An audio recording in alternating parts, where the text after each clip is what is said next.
Okay, so this is the last section in chapter 15. We're talking about change of variables in multiple integrals. And what this is essentially what u substitution turns into in the case of double and triple integrals. We're going to use this technique not nearly as much as we normally use u substitution when we're in calculus 1 or 2, but it's a really important technique nonetheless. So just to get into it, let's start by taking a look at what u substitution is in the case of a definite integral. So if we're trying to evaluate the definite integral from a to b of f of x dx, in cases where this is not easy to evaluate directly, a u substitution oftentimes helps. And what the idea is that we create a change of variables. X can be thought of as a function of u. Yeah, oftentimes we think of it the other way around. We think of u as a function of x. But typically, in a lot of those cases, you can solve that for x and think of x alternatively as a function of u. This means g of u, if this is the function that we're defining, can be substituted for x. And then our dx, this is the part that we're mostly interested in right now. The dx becomes this, g prime of u du. It's the derivative of this function with this du attached here. This g prime of u is going to kind of lead us towards something that we call a Jacobian. Something similar is going to appear when we are changing variables in a double or a triple integral.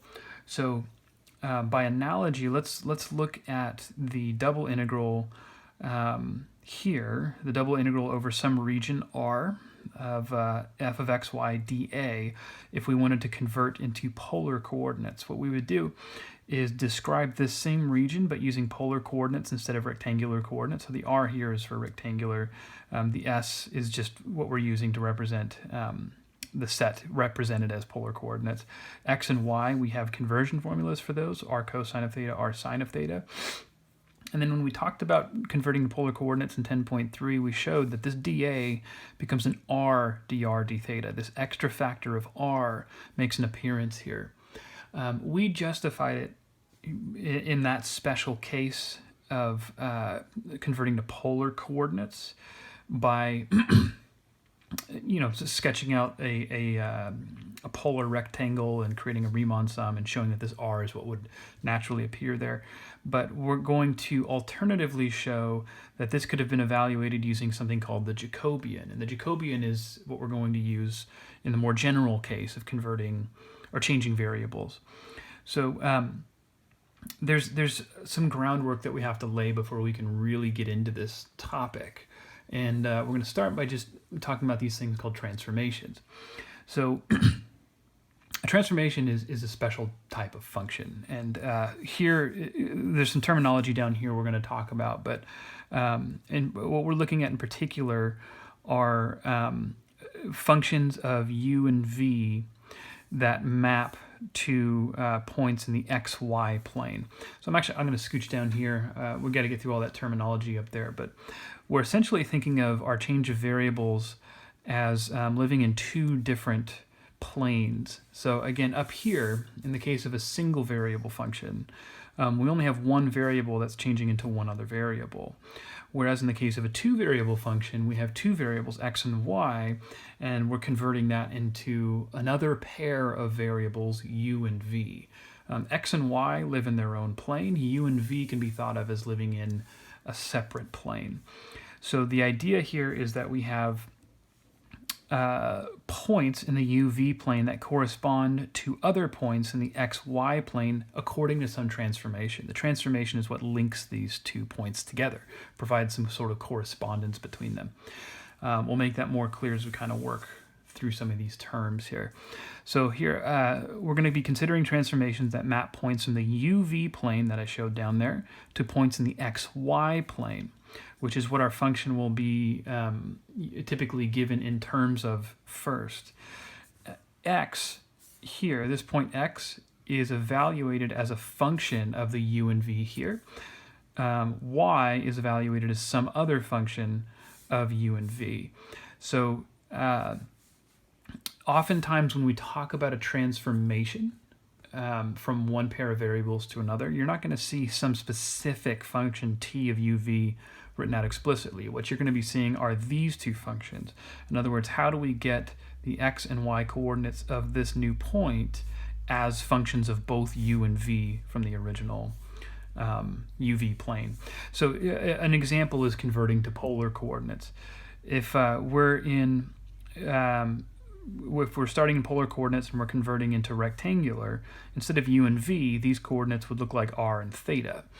And we know that to convert to the x and the y coordinates, x is equal to r cosine of theta. Notice x by itself is a function of both of these. Y we know is equal to r sine of theta.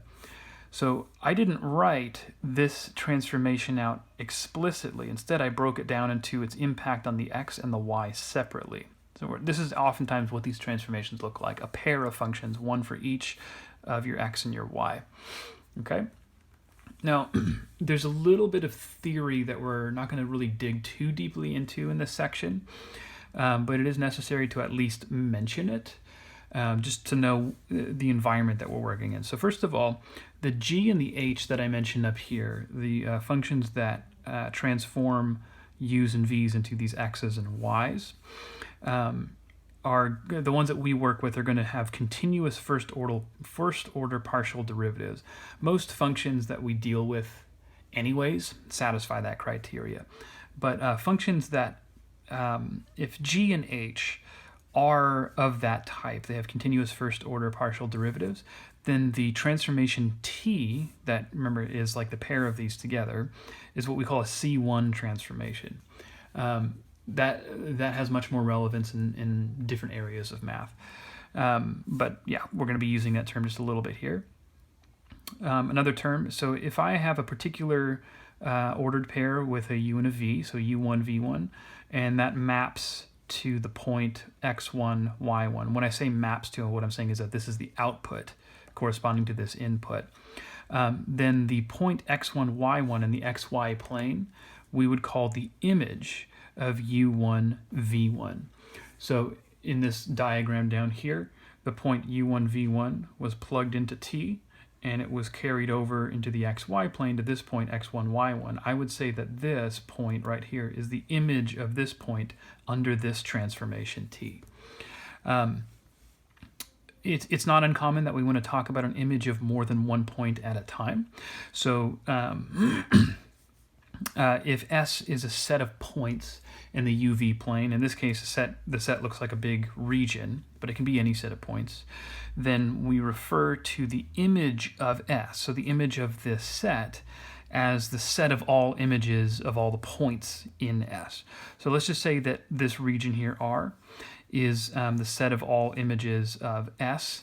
We would say that S maps, or T maps S onto R. That's a term that we're not going to, it's important, but we're not going to need it a whole lot here. I could say that R is the image of S under T. Okay, misspelling there. If no 2 points, it should be a W there. If no 2 points in the UV plane have the same image, then what we say is that T is 1-to-1.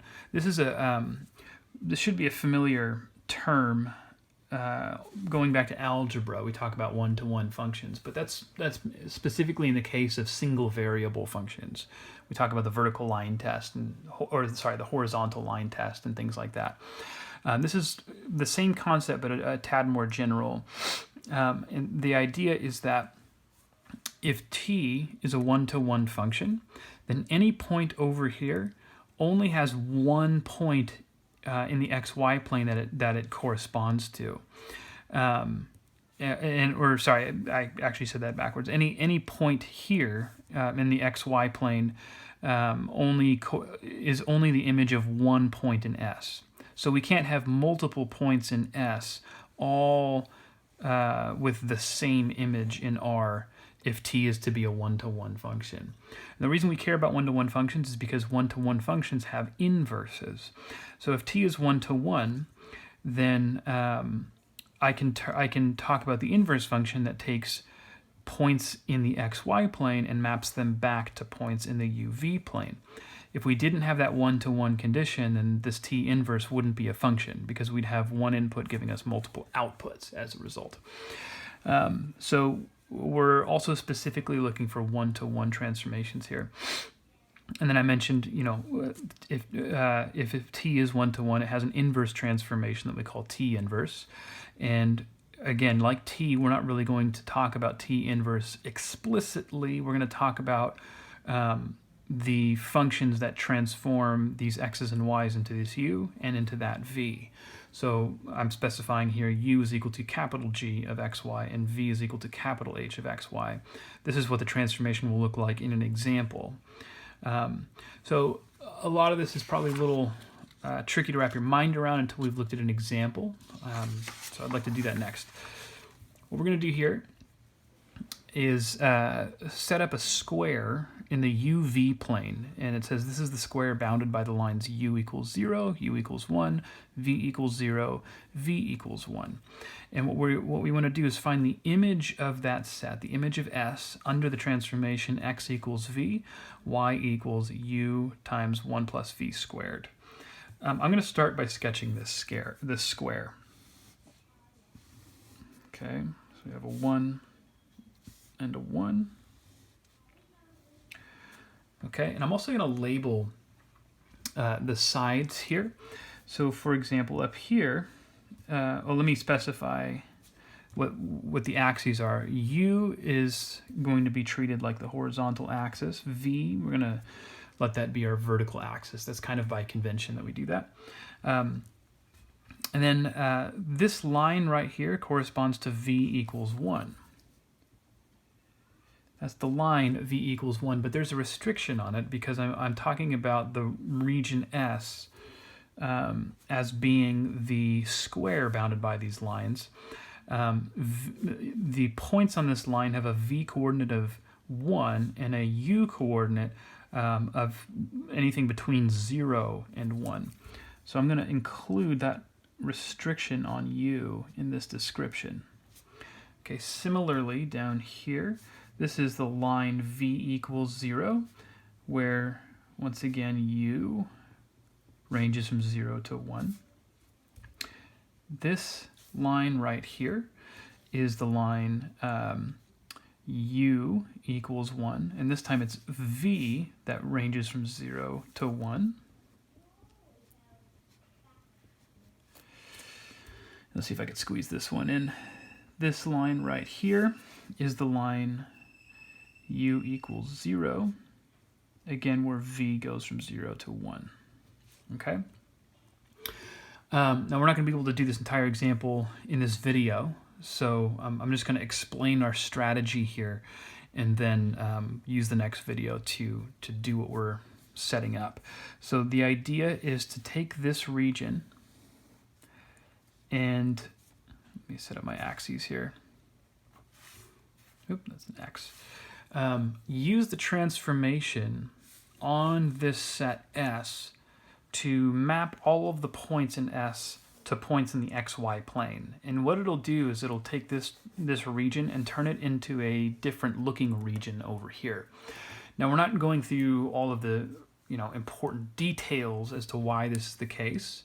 There's some topology involved here, which is far more advanced than what we cover in this class. But the assumption that we're dealing with C1 transformations, and this is a C1 transformation, has some important implications. One is that I'll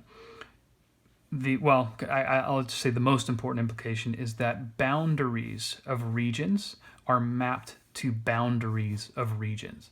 So what that means is that even though there's an infinite number of points in this set S, I don't have to think of the individual image of each one.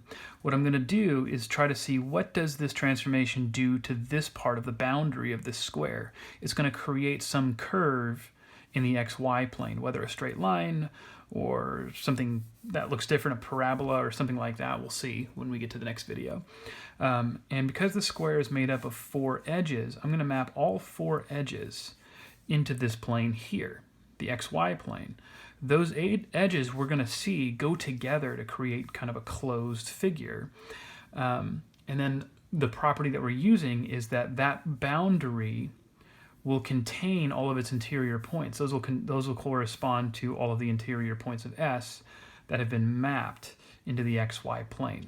So again, the idea is just we only need to worry about what happens to the boundary of this figure. It'll become the boundary of its image in the XY plane. But that's going to take the next video to work through that.